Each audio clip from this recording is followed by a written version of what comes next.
And I'm gonna fuck everybody.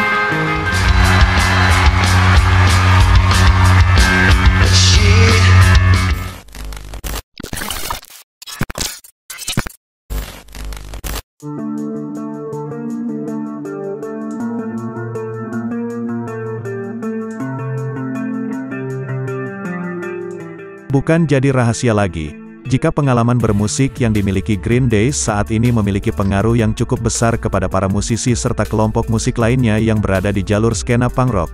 Baik band yang masih terbilang baru ataupun band yang sudah malang melintang dan berkualitas pernah mengakui bahwa kehadiran Green Day memberi pengaruh kepada perkembangan perjalanan karir mereka sebagai musisi, dan salah satunya adalah Blink-182.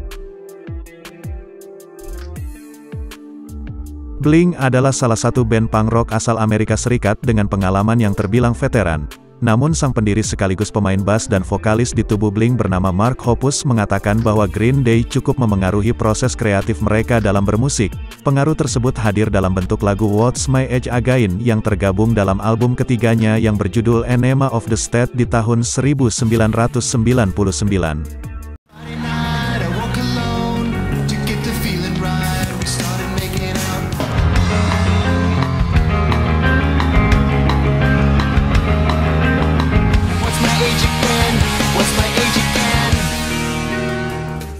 Mark Hoppus menyatakan bahwa inspirasi dasar terciptanya lagu tersebut berasal dari salah satu lagu milik Green Day berjudul Jar yang digunakan sebagai salah satu soundtrack untuk film Angus di tahun 1995.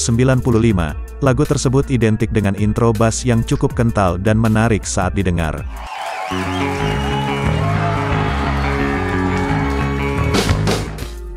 Tertarik dengan keunikan dari lagu Green Day tersebut, kemudian Mark Hoppus mencoba untuk belajar memainkannya dengan menggunakan gitar. Namun dirinya mengakui bahwa percobaan permainan gitar mengikuti lagu Green Day tersebut dilakukan secara asal-asalan, tetapi dirinya cukup tertarik dengan hasil akhirnya. Dengan dasar dari lagu milik Green Day yang dimainkan secara tidak sesuai tersebut, Mark Hoppus malah berhasil menemukan riff gitar yang menarik hingga akhirnya digunakan untuk lagu What's My Age Again. And I'm gonna fuck everybody.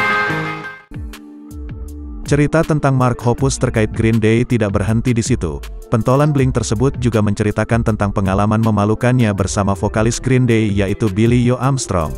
Pengalaman tersebut terjadi di saat Blink sedang melakukan tur bersama Green Day. Di malam konser perdananya bersama Green Day, Mark Hoppus sedang mencoba untuk membangun suasana menyenangkan di ruangan Green Day. Sebagai seorang fans, Mark Hoppus menceritakan kepada Billy Joe Armstrong bagaimana dirinya sangat suka dengan lagu Jar dan menjelaskan betapa lagu tersebut cukup punya pengaruh besar bagi dirinya dan bandnya kala itu. Tanpa disadari, Mark Hoppus tidak mengetahui bahwa lagu tersebut ditulis oleh Mike Dirnt, dan Billy Joe Armstrong menyatakan bahwa lagu tersebut merupakan satu-satunya lagu yang ditulis oleh Mike Dirnt untuk Green Day kala itu. Mencoba untuk menepis rasa malu atas ketidaktahuannya, Mark Hoppus menambahkan bahwa dirinya menyukai semua lagu Green Day pada saat itu. Sekilas tentang latar belakang lagu Jar. Lagu tersebut sebetulnya sempat menjadi salah satu nomor yang akan mengisi komposisi album Dookie milik Green Day di tahun 1994. Namun mereka memilih untuk tidak memasukkannya ke dalam album tersebut dan baru dirilis di tahun berikutnya, yakni pada tahun 1995 yang masuk ke dalam album kompilasi Unreleased Tracks untuk album Dookie. Selang beberapa lama lagu ini juga digunakan sebagai salah satu nomor pengisi untuk soundtrack film Angus. Jar merupakan singkatan dari Jason Andrew Relva. Singkatan tersebut mengacu pada nama sahabat kecil Mike Dirnt yang meninggal pada umur 19 tahun akibat kecelakaan mobil.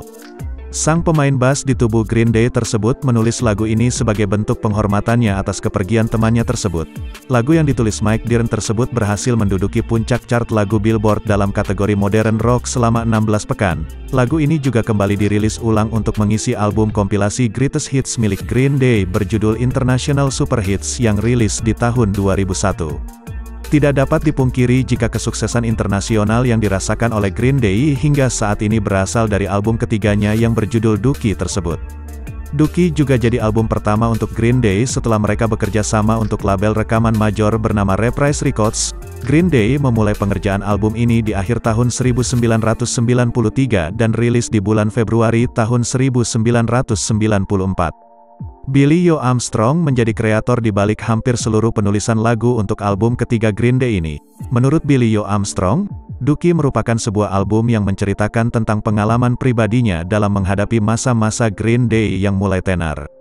Secara keseluruhan album ketiga Green Day ini berbicara tentang rasa kebosanan, kekhawatiran, hubungan percintaan, dan juga problematika kehidupan seksual yang dialami Billy Joe Armstrong.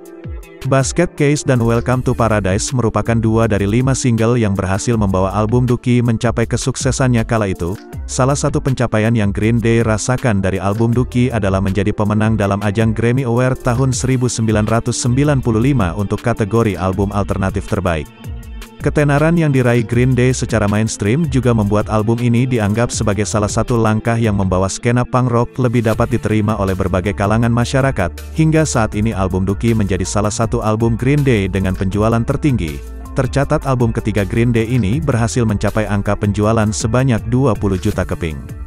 Album yang diproduseri oleh Rob Cavallo ini juga kerap masuk ke dalam daftar 500 lagu terbaik sepanjang masa versi berbagai media luar negeri.